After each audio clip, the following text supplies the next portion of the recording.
Bonjour et bienvenue dans Répétition Minute, le premier podcast horloger en langue française.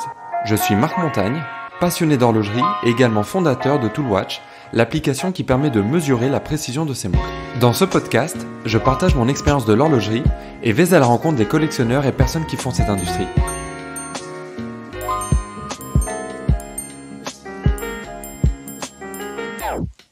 Bonjour à tous, aujourd'hui je suis de nouveau rejoint par mon ami Diego, expert en montres anciennes pour un nouvel épisode.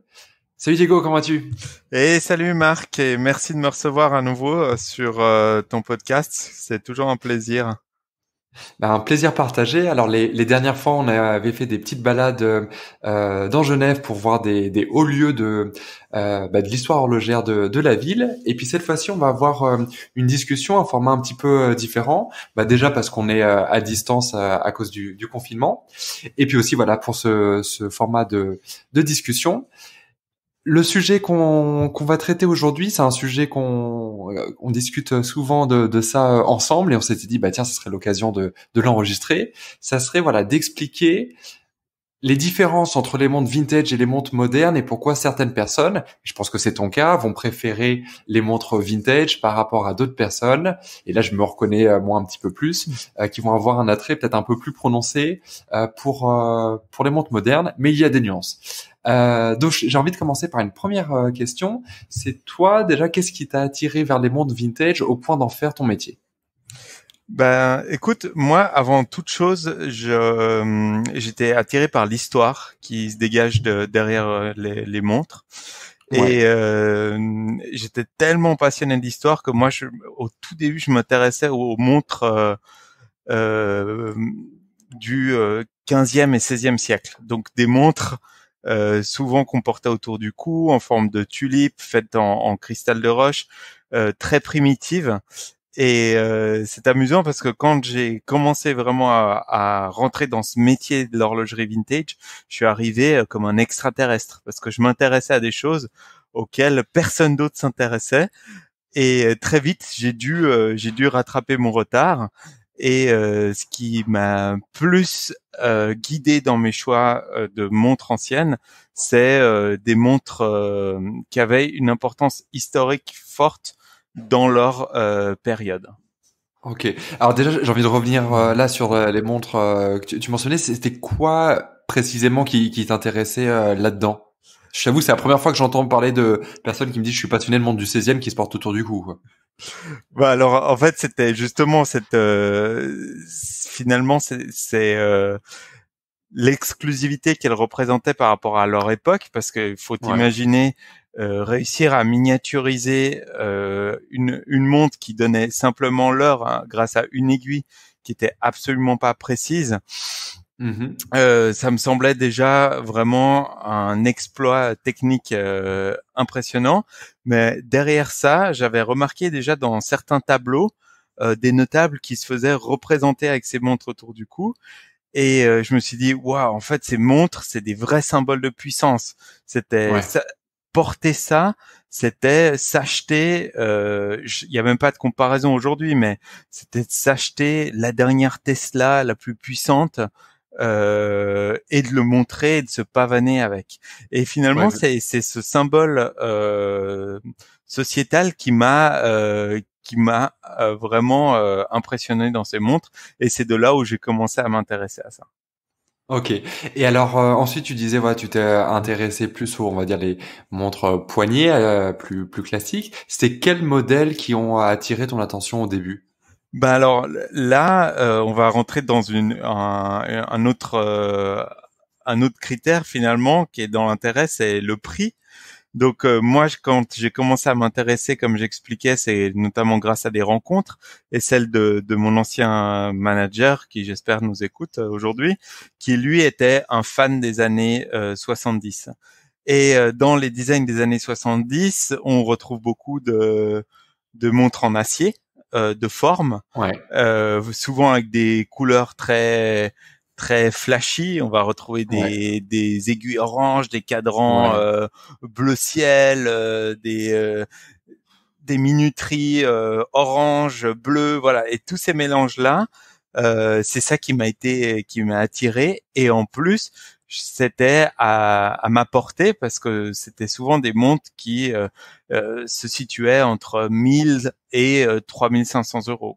Ouais.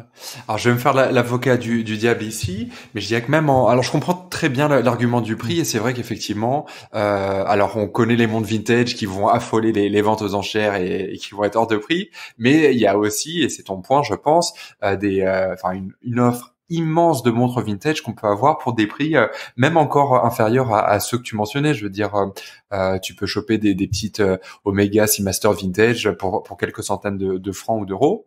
Bien sûr. Mais je dirais que c'est tout à fait le cas aussi pour l'horlogerie moderne. Je prends par exemple des Seiko 5, des Hamilton Khaki Field, puis t'as Mhm.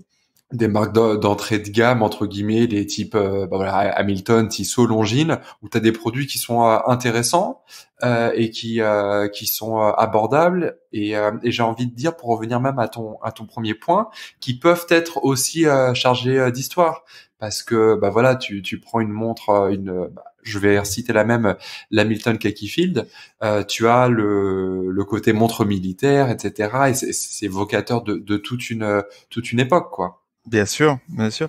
Non, tu as tout à fait raison, mais ce qui est intéressant avec les montres modernes, c'est l'histoire qu'on va leur donner finalement. Et c'est ça la beauté, parce que si on replace l'horlogerie dans le contexte actuel qu'on est en train de vivre, on est quand même en train de parler d'objets inutiles, hein, et Ouais, clairement, complètement clairement. obsolètes au niveau technologique.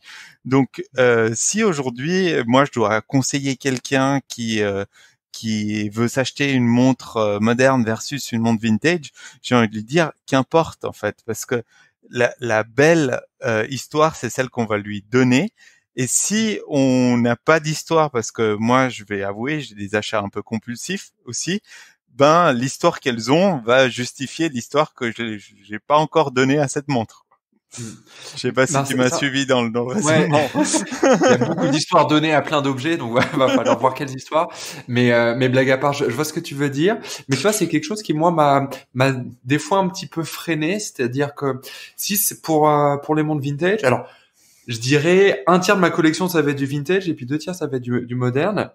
Mais souvent, voilà, bah, j'ai plus de mal, moi, à m'attacher à un objet vintage de façon vraiment plus émotionnelle, parce que voilà, je connais pas son histoire. Sauf si c'est une montre, par exemple, si c'est celle de mon grand-père, là, c'est évidemment c'est tout autre Mhm. chose. Mais voilà, le fait d'avoir trouvé une montre, la plupart du temps, les montres vintage, ça va pas être via le propriétaire original, donc tu peux pas faire ce trait d'union là. Il y a plein d'inconnus, et ça va je sais pas, je vais réussir, il y aura une distance avec l'objet parce que voilà, je connais pas toute son histoire. Alors qu'à l'inverse, c'est ça que j'aime bien avec les montres modernes, c'est que tu vas démarrer d'une feuille blanche, tu vas la porter, puis elle va vivre avec toi. Oui. Et tu sais que bah toutes les griffes que tu feras dessus, toutes les marques, etc. Bah finalement c'est des histoires que tu as vécues avec elle, et juste toi et la montre, quoi. Bien sûr, bien sûr. Et en plus, dans cette montre moderne, ce qui est intéressant, c'est qu'elle peut marquer un moment important de ta vie. Ton premier salaire, ben, tu te vas t'acheter telle montre plus qu'une autre. Par contre, ce que je reproche après aux montres modernes, c'est que, ben, évidemment, elles répondent aujourd'hui à un système de vente qui est bien différent. De vente, on va beaucoup attirer quand T'entends même. quoi par là? Bah, on va attirer quand même. Il y a une notion un peu de publicité et de marketing dans la montre moderne, par laquelle on va évidemment attirer le potentiel acheteur. Alors je Et t'arrête là-dessus. Attends, il faut que je t'arrête là-dessus, parce que la dimension publicitaire, elle a toujours existé, ou en tout cas, enfin, je sais pas, on a tous en tête les pubs, et c'est d'ailleurs les meilleurs selon moi, hein, des années 50, 60, 70, où tu avais des slogans qui étaient complètement presque improbables maintenant quand tu les lis aujourd'hui, et puis ouais, où ça, on mettait en avant aussi les caractéristiques des mondes on parle plus du tout aujourd'hui enfin, tout ce qui était vendeur à l'époque, finalement, n'est plus du tout aujourd'hui. Donc, la dimension publicitaire et marketing, elle existait, peut-être une forme différente, certainement, mais elle existait aussi déjà à l'époque. Bien sûr, elle existait à l'époque, mais aujourd'hui, quand tu dois te diriger vers un achat, cette dimension publicitaire dans la montre ancienne, elle n'est plus présente. Parce que finalement, son seul argument de publicitaire, c'est l'histoire qu'elle porte. Par contre, après, face à une montre moderne, ben c'est vrai qu'on va vendre un petit lifestyle qui est autour, et tu vas te diriger vers une marque plus qu'une autre parce que elle renvoie aussi une image, elle renvoie aussi une personnalité que tu es ou que tu es pas. Et alors, comment tu juges, toi, les montres qui vont être, tu sais, avec de la fausse patine, tu vois, qui vont avoir un look vraiment vintage dans l'esprit, mais avec les caractéristiques enfin, d'une montre moderne? Ben moi, j'ai pas un avis vraiment tranché sur la chose parce que je- derrière toutes ces patines et derrière ces recherches de couleurs, il y a eu des vraies recherches historiques et de l'intérêt. Donc de Ouais. là est née un peu une philosophie en fait. Et c'est ça qui est beau finalement dans l'horlogerie et dans le milieu de la collection, c'est quand on commence à s'intéresser.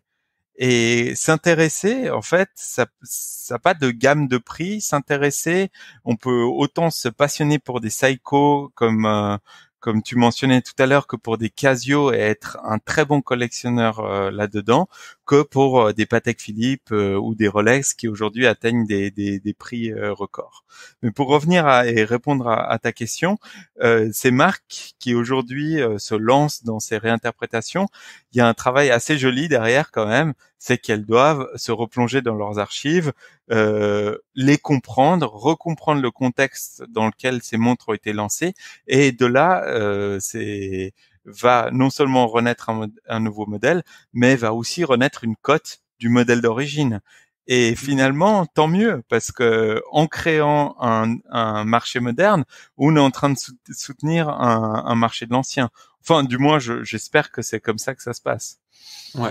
Ouais. Non, je pense qu'effectivement c'est très juste, et puis enfin on voit souvent quand il y a des rééditions de montres, ça élève un petit peu l'intérêt qu'il y avait pour le modèle originel. Donc enfin, je pense que c'est très juste comme point. Il y a quelque chose pour moi qui est important aussi, enfin qui fait partie des choses qui moi m'attirent sur les montres modernes aussi, c'est que la mécanique va être beaucoup plus avancée. Par exemple, enfin ça paraît, enfin c'est évident. Tu t'achètes une Submariner aujourd'hui, tu mentionnais Rolex, le calibre que tu vas avoir dedans, il va être bien plus avancé que celui de la Submariner d'origine en 53. Et tu auras voilà, toutes ces évolutions technologiques, que ça soit en termes de résistance au choc, que ça soit en termes de précision, de réserve de marche, etc., etc., qui font que tu as un produit qui est quand même plus abouti, et que souvent le vintage c'est un peu casse-gueule entre guillemets. Tu as des montres qui sont moins résistantes, t'as peur de mettre une goutte d'eau dessus, tu peux c'est pas juste de la chronométrie, tu vois, mais c'est même juste vivre avec. T'as toujours un petit peu peur parce que t'as quasiment une pièce de musée entre guillemets au poignet, quoi. Bien sûr. Non, t'as tout à fait raison. Après, je pense les évolutions les plus marquantes qu'il y a eu, si on prend entre les années 30 et nos jours, c'est surtout au niveau de la qualité des alliages et de l'étanchéité des montres. Donc la qualité des alliages, il faut aussi entendre la sensibilité de la montre au magnétisme. Et le Ouais. magnétisme, c'est un vrai problème pour l'horlogerie et pour la chronométrie. Ça, je pense que tu l'as déjà évoqué dans plusieurs podcasts, d'autant plus que dans la société dans laquelle on vit aujourd'hui, on est entouré de magnétisme, que ce soit nos ordinateurs produisent du magnétisme, nos téléphones portables, bref, tu connais le discours.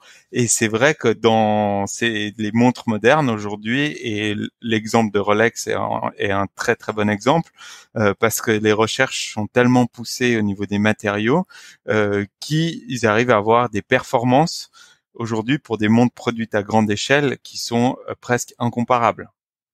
Ouais. Après, c'est amusant aussi d'évoquer les calibres parce que on est tellement dans une industrie qui est irrationnelle. On a vu l'année dernière, il me semble, Mega a relancé la fabrication d'un calibre, donc du 321, un calibre 321, ouais. qui est monté sur la Lune. Ils ont relancé une série de montres avec ce calibre. Qu'est-ce que ça veut dire? C'est qu'on revient en arrière dans la technologie, on Ouais, c'est refuse vrai. en fait les évolutions pour remettre sur le marché une montre moderne mais qui est une technologie ancienne. C'est étonnant et en fait c'est bien vu parce que euh, les collectionneurs aujourd'hui n'arrivaient peut-être plus à se trouver cet ancien calibre et il était tellement demandé que finalement ils ont fait que répondre à une demande du marché.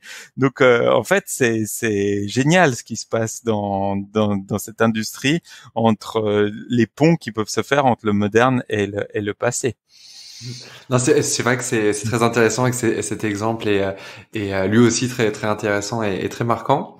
Il y a un autre point aussi que voilà moi qui m'a toujours un petit peu embêté avec les montres vintage, c'est que bah, ça peut devenir très vite une galère parce que il y a toutes les notions d'authenticité, de d'état, euh, plein de complexités en fait que tu vas pas avoir et qui vont te donner un mal de tête incroyable que tu n'as pas quand tu achètes une montre moderne qui a ses papiers, etc. Ou si tu l'achètes on va dire d'occasion dans le pire des cas, ou bon si tu l'achètes en boutique il y a pas de souci. Mais je veux dire même des montres vintage, même dans des boutiques plus ou moins réputées, même dans des ventes aux enchères plus ou moins réputées, puis toi et moi on connaît bien les exemples, tu as tu as des montres où tu te réalises qu'en fait que tout n'est pas d'origine, etc. Et ça dégoûte presque de l'achat, tu vois. Comment toi tu vois ça? Ça c'est quelque chose qui sur lequel tu fais un point d'attention. Comment tu vois ça? Alors moi j'ai évidemment c'est très important l'authenticité des pièces, surtout si on a une volonté de collectionner et de transmettre notre collection. Hein. On veut quand même, sans parler de spéculation, hein, c'est loin de là. On veut quand même être sûr de l'argent qu'on va investir et Mm. d'être sûr de remettre à nos amis, enfants ou proches, une collection qui a une certaine valeur. Donc pour moi, c'est vraiment un critère principal quand on achète une montre, c'est de s'assurer de son authenticité. Alors il y a des maisons qui sont évidemment très ouvertes à aider dans l'achat des montres. Il y en a d'autres qui sont plus timides sur les informations communiquées. Et après, il faut pas oublier qu'il y a quand même des professionnels revendeurs qui ont une philosophie très, disons, très saine par rapport à la collectionnite. Et ce qui est important quand on est collectionneur, c'est de trouver ces gens qui finalement ont la même philosophie que nous et qui vont un peu nous aider dans nos démarches d'achat. Et autre chose, ce qui est intéressant dans les montres anciennes, c'est pour certaines, on l'évoquait tout à l'heure, c'est le prix qui va être intéressant, mais c'est pas le prix qui va nous donner la solution à tous les problèmes. En fait, les montres anciennes, faut savoir un peu se les approprier. Donc, faut pouvoir étudier. C'est ce que les Américains aiment bien appeler le scholarship quand on fait de l'horlogerie, enfin on fait de la collection.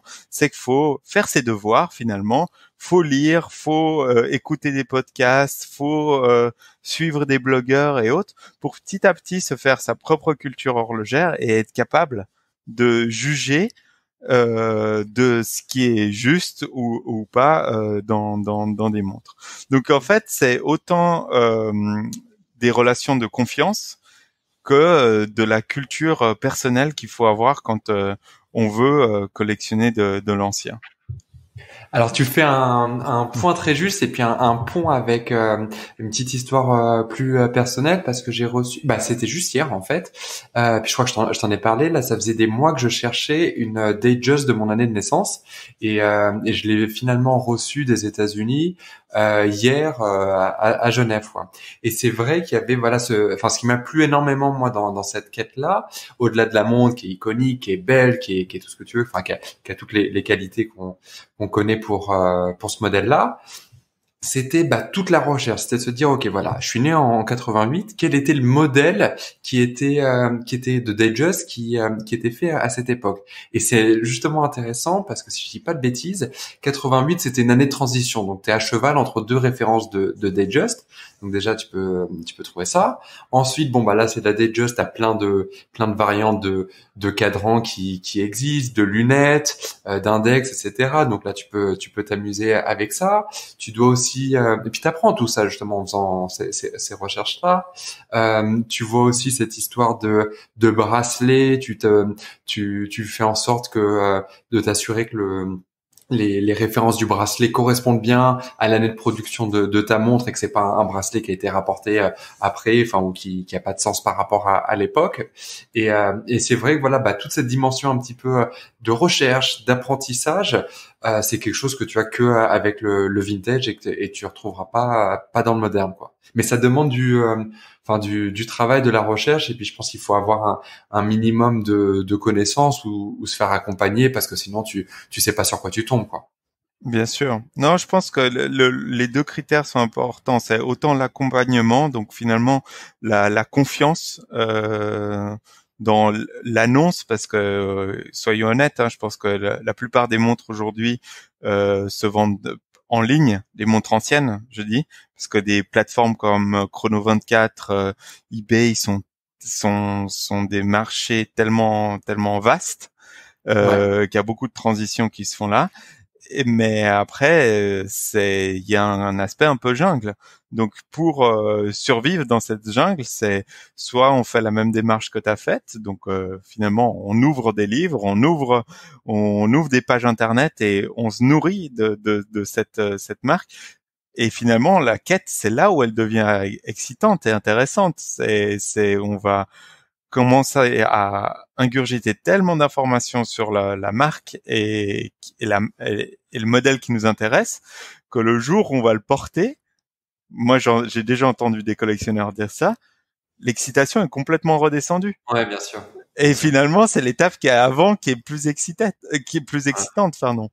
ouais. Et alors, il faut pas voir ça négativement parce que cette excitation, on va l'avoir quand on va commencer à partager avec ses amis, quand on va nous poser des questions sur la montre, et tu l'as trouvé où et pourquoi et autres. Et c'est ça qui est beau, je trouve, dans cette démarche de collectionner des montres anciennes. Et Moi, puis, j'ai un, vas-y. un exemple en tête d'un collègue de travail qu'on a en commun et qu'on apprécie beaucoup, qui s'est acheté une montre Hewlett-Packard. Ouais. Et en fait, je me souviens encore un peu d'un air un peu moqueur, rire de cette montre, parce que cette Ouais. montre, elle a tout ce que on nous a appris en quelque sorte à un peu détester. Donc c'est une montre électronique avec un affichage euh, LCD, avec des touches comme des touches de calculette. Mais quand il a commencé à nous parler de cette montre, et il nous a dit que finalement c'était presque même plus cher qu'une Rolex quand elle a été vendue, que c'était une montre qui a coûté tellement cher à Hewlett-Packard à développer, qui a presque coûté la banqueroute de l'entreprise. Finalement, moi, ça m'a fait appréhender cet objet, et en rentrant chez moi, j'ai fait des recherches sur cette Hewlett-Packard parce que je voulais en savoir plus. Mm. Et Non, ça, c'est très une juste. dimension qui est intéressante de nouveau, parce que euh, quand on va apprendre à connaître ses montres, on va partager son savoir, et de là vont se créer des belles relations, hein. On a nous-mêmes, je pense, des relations à travers les montres anciennes ou modernes qu'on n'aurait jamais eu autrement. Mm. Puis tu disais un truc qui était très juste, c'était que tout ce qui était montre vintage, ça se passait énormément sur Internet, beaucoup plus qu'avec le moderne. Et je pense que c'est très intéressant de le souligner parce que ça tord le cou à cette idée que voilà les montres d'un côté ou le luxe de l'autre, ça peut être que en boutique, que en physique, etc. C'est évidemment hyper important et c'est la majorité du marché sur les montres modernes et les montres en général. Mais bah voilà, quand c'est bien fait et quand tu as fait ta recherche en amont et que tu connais le produit, bah finalement tu peux tout à fait faire la transaction en ligne quoi. Et et le vintage le prouve tous les jours quoi. Puis c'est la même chose avec les montres aux enchères où le nombre de personnes qui enchérissent juste sur catalogue ou via téléphone ou en passant un ordre sans être dans la salle ou même quand tu es dans la salle, finalement t'as peut-être pas forcément assisté à l'exposition avant ou quand bien même tu l'as fait, t'es peut-être pas allé jusqu'au point de mettre la montre à ton poignet. Donc quand tu sais ce que tu achètes, ce que tu veux, tu peux tout à fait l'acheter à distance. Ouais. Bien sûr, bien sûr. Et après, il y a une autre dimension qu'on n'a pas évoquée, mais je pense que ça s'applique autant au moderne qu'à l'ancien. Je trouve qu'il faut essayer de se détacher des modes. Alors c'est difficile à dire parce qu'évidemment, on a tous envie d'une Submariner. Enfin tous, c'est vraiment un des modèles auxquels on pense très vite quand on pense vintage. Mais si on recherche, on peut trouver dans peut-être d'autres modèles euh, des qualités similaires ou approchantes, même esthétiquement approchantes, parce que faut pas oublier que la Submariner, elle a créé une mode aussi, donc beaucoup de marques se sont engouffrées dans cette mode des plongeantes et des plongeuses, pardon, et peut-être qu'on aura autant de plaisir à découvrir une marque contemporaine d'un modèle presque différent qu'à avoir la même montre que tout le monde veut derrière et que finalement on va payer très cher, et aussi on va s'exposer quand on cherche des modèles très demandés à beaucoup de contrefaçons. Ça, il faut vraiment faire attention. Ouais. Alors c'est marrant que tu dis ça puis c'était pas du tout prévu mais là je porte une Lip vintage qui ressemble à j'allais dire une Submariner c'est pas une Submariner mais voilà qui est dans ce style là de montre vintage de plongeuse et puis c'est vrai elle est super chouette enfin je t'avais déjà montré celle-ci ou pas? Oui, oui, oui, je vois tout à fait. Et Lip, je trouve, bah, typiquement, je suis ravi que tu tournes la perche parce que je trouve que c'est une magnifique marque à collectionner. Il y a une belle histoire. Il y a, il y a une créativité dingue derrière Lip. Et même si vous voulez aller plus loin, je suis tombé il y a quelques années en arrière sur une BD qui est très bien faite sur l'histoire de Lip. Et c'est une belle façon de rentrer dans l'histoire de la marque et peut-être vous donner envie après de la collectionner. Je te donnerai les références pour que tu la mettes dans le lien du podcast. Ouais, j'allais te demander.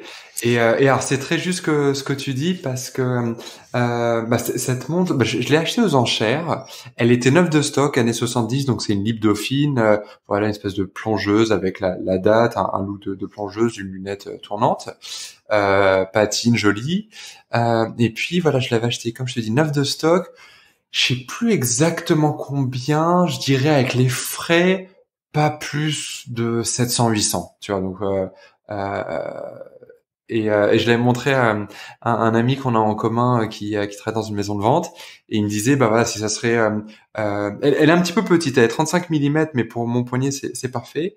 Et il me disait voilà si c'était une montre un poil plus connue et surtout un diamètre on va dire plus recherché de je sais pas 38 40 mm ça serait une montre qui en vaudrait 10 fois plus au bas mot aux enchères et c'est vrai que voilà bah tu découvres des montres que je connaissais pas. Pour moi, c'était vraiment en me baladant dans le catalogue, j'ai trouvé cette montre, j'ai trouvé juste magnifique. Et puis voilà, j'ai eu la chance de la remporter. Et puis tu découvres des montres, tu fais des affaires. Et ça, je dois reconnaître, tu l'as pas sur le moderne, quoi. Non, alors tu l'as pas, mais parce que on n'a pas le recul encore. On n'a pas le recul pour se dire est-ce que j'ai vraiment fait une affaire. On n'en sait rien, hein. Peut-être demain tu t'achètes, je te souhaite la montre d'un indépendant. Ben, t'as récemment fait un podcast sur Redjepi à Genève. Ouais. Euh, alors c'est vrai, c'est une autre gamme de prix que celle qu'on évoque avec la LIP, mais qui sait, peut-être que ça sera une montre absolument ultra recherchée et dans 30 ans, elle se revendra le triple et tu seras heureux de la céder pour t'acheter autre chose ou tu seras heureux de la donner à ton fils et de lui dire écoute, non seulement c'est une super affaire, mais en plus regarde, c'est une belle histoire, c'est une montre qui était faite par un boîtier qui aujourd'hui n'est plus de ce monde malheureusement parce que c'est vrai que Monsieur Hagman a un certain âge. Euh, Recep, c'est à l'époque, c'était un jeune. Ben moi, j'étais Ouais. ému par son histoire. J'ai acheté sa montre. Sa montre a pris de la valeur. Et voilà, finalement, on revient un peu sur cette histoire de philosophie. Hein. Je pense que la valeur de la montre, c'est la valeur qu'on a envie de lui donner et qui est très liée au vécu qu'on aura en la portant. Mm. C'est très juste ce que tu dis, et puis il y a aussi un point qu'on n'a pas évoqué, qui est de dire que finalement les montres modernes d'aujourd'hui, ben, c'est les vintage de demain, quoi.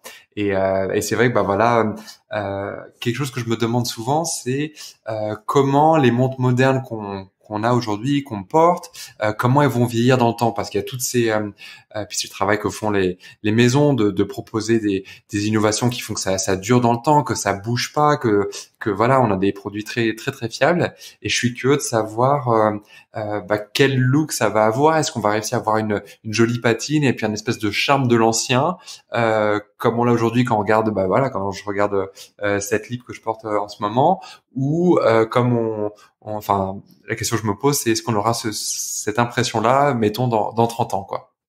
Toi qui connais un peu plus la technique, qu'est-ce que t'en penses? C'est difficile à dire parce que pour parler de patine, beaucoup de patine est faite par l'exposition aux UV et Ouais, souvent le fait que les montres elles sont étanches à la poussière mais pas étanches à l'eau. Donc c'est finalement un mélange de UV, humidité qui vont faire virer les couleurs des cadrans et finalement cette patine est en soi un garant de que la montre n'a pas été touchée et n'a pas été nettoyée. ouais, Et c'est là où finalement le collectionneur averti va justement chercher la patine la plus parfaite. Et aujourd'hui, dans les montres qu'on porte et qu'on fabrique, on cherche complètement le contraire, c'est-à-dire qu'on fait des verres traités anti-UV. Donc ouais, non seulement pour évidemment avoir une lecture la plus claire possible, mais aussi pour protéger les couleurs du cadran. Et on fait des montres toujours le plus étanche possible. Donc finalement, on est en train de créer, l'antipatine. d'éliminer l'antipatine, exactement. Par contre, après, il y a des matériaux que tu évoques, qui sont modernes, comme le Super Luminova. Alors le Super Luminova, c'est ce qui donne la luminescence aux chiffres, contrairement au radium qui est utilisé au début du XXe siècle. Donc le Super Luminova, lui, est fait pour être très très stable normalement, mais de nouveau, on n'a pas assez de recul aujourd'hui pour savoir comment il va vieillir. Peut-être qu'on aura des bonnes surprises avec la luminescence, comme on a eu avec les montres entre les années 10 et les années 30.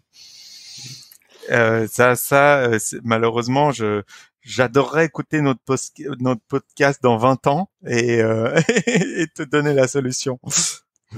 Bon bah, je pense que Euh, c'est parfait pour conclure.